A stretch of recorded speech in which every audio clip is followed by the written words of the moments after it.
ബലാത്സംഗ കേസിൽ Mukesh, Idavela Babu, advocate VS Chandrasekharan എന്നിവരുടെ മുൻകൂർ ജാമ്യാപേക്ഷകളിൽ ഉത്തരവ് ഉടൻ. എറണാകുളം പ്രിൻസിപ്പൽ സെഷൻസ് കോടതിയാണ് വിധി പറയുക. ആലുവ സ്വദേശിനിയായ നടിയുടെ പരാതിയിൽ എടുത്ത കേസുകളിലാണ് മുൻകൂർ ജാമ്യ ഹർജികൾ പരിഗണിക്കുന്നത്. അതേസമയം ലോയേഴ്സ് കോൺഗ്രസ് മുൻ നേതാവ് VS ചന്ദ്രശേഖരനെതിരെ ഒരു കേസ് കൂടി രജിസ്റ്റർ ചെയ്തു. പീഡന കേസിലെ പരാതിക്കാരിയെ സ്വാധീനിക്കാൻ ശ്രമിച്ചു എന്നതാണ് പുതിയ കേസ്. വിവരങ്ങളുമായി രേഷ്മ ബാബു ചേരുന്നു. രേഷ്മ, നമുക്കറിയാം, പ്രത്യേകിച്ചും ചലച്ചിത്ര മേഖലയിൽ നിന്നുള്ള മുകേഷ്, ഇടവേള ബാബു എന്നിവർക്കെതിരെയും അതേപോലെ തന്നെ ലോയേഴ്സ് കോൺഗ്രസിൻ്റെ അഭിഭാഷകൻ അഡ്വക്കേറ്റ് VS ചന്ദ്രശേഖരൻ എന്നിവരുടെ മുൻകൂർ ജാമ്യാപേക്ഷകളിലാണല്ലോ ഉടൻ ഉത്തരവ് വരാൻ പോകുന്നത്.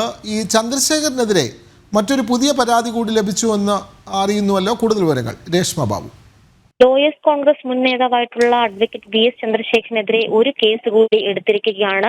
ഈ പീഡന കേസിലെ പരാതിക്കാരിയെ ഭീഷണിപ്പെടുത്തി സ്വാധീനിക്കാൻ ശ്രമിച്ചെന്നാണ് കേസ്. നെടുമ്പാശ്ശേരി പോലീസാണ് FIR രജിസ്റ്റർ ചെയ്തിരിക്കുന്നത്. സുഹൃത്ത് വഴിയാണ് ചന്ദ്രശേഖരൻ ഇരയെ ഭീഷണിപ്പെടുത്തി സ്വാധീനിക്കാൻ ശ്രമിച്ചത്.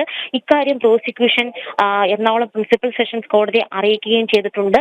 അതുകൊണ്ട് തന്നെ VS ചന്ദ്രശേഖരന്റെ മുൻകൂർ ജാമ്യാപേക്ഷയിൽ പ്രോസിക്യൂഷന്റെ ഈ ഒരു വാദം കൂടി കേട്ട ശേഷമായിരിക്കും വിധി ഉണ്ടാകുക. ഇനി വിധി വരാനിരിക്കുന്നത് ഇടവേള ബാബുവിന്റെയും അതോടൊപ്പം തന്നെ മുകേഷിന്റെയും മുൻകൂർ ജാമ്യാപേക്ഷകളിലാണ്. ഈ രണ്ട് മുൻകൂർ ജാമ്യ ഹർജികളിലും നേരത്തെ തന്നെ വാദം പൂർത്തിയായ ഒരു സാഹചര്യമുണ്ട്.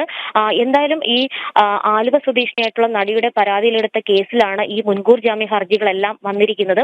നിലവിൽ കലണ്ടർ സിനിമയുടെ ചിത്രീകരണ കാലത്ത് മുകേഷ് തന്നെ പരിചയപ്പെടുകയും പിന്നീട് നാടകമേ ഉലകം എന്ന സിനിമയുടെ ആ ഒരു ചിത്രീകരണ സമയത്ത് തന്നെ ഫ്ളാറ്റിലേക്ക് വിളിച്ചു വരുത്തിയതിനു ശേഷം കടന്നുപിടിക്കുകയുമായിരുന്നു എന്നാണ് മുകേഷിനെതിരായിട്ടുള്ള പരാതി. പീഡനക്കുറ്റമാണ് മൂവർക്കുമെതിരെയും ചുമത്തിയിട്ടുള്ളത്. എന്തായാലും ചന്ദ്രശേഖരന്റെ കാര്യത്തിൽ ഒരു കേസ് കൂടി, അതും ഈ പറയുന്ന പരാതിക്കാരിയെ ഭീഷണിപ്പെടുത്തി സ്വാധീനിക്കാൻ ശ്രമിച്ചെന്നുള്ള ഒരു കേസ് രജിസ്റ്റർ ചെയ്യപ്പെട്ട സാഹചര്യത്തിൽ പ്രോസിക്യൂഷന്റെ ഇക്കാര്യത്തിലുള്ള വാദഗതികൾ കൂടി കേട്ട ശേഷമായിരിക്കും ആ മുൻകൂർ ജാമ്യ ഹർജിയിൽ വിധി ഉണ്ടാകുക. എന്തായാലും മുകേഷിന്റെയും അതോടൊപ്പം തന്നെ ഇടവേള ബാബുവിന്റെ മുൻകൂർ ജാമ്യ ഹർജികളിൽ അല്പസമയത്തിനകം എറണാകുളം പ്രിൻസിപ്പൽ സെഷൻസ് കോടതി വിധി പറയും. വിനോദ്, തീർച്ചയായും ചലച്ചിത്ര മേഖലയിൽ നിന്നുള്ള മുകേഷ് ഉൾപ്പെടെയുള്ള ഇടവേള ബാബു, അതേപോലെ തന്നെ ലോയേഴ്സ് കോൺഗ്രസിൻ്റെ നേതാവ് ചന്ദ്രശേഖരൻ എന്നിവരുടെ ജാമ്യാപേക്ഷയിൽ ഹൈക്കോടതി ഉടൻ അക്കാര്യത്തിൽ വിധി പറയും.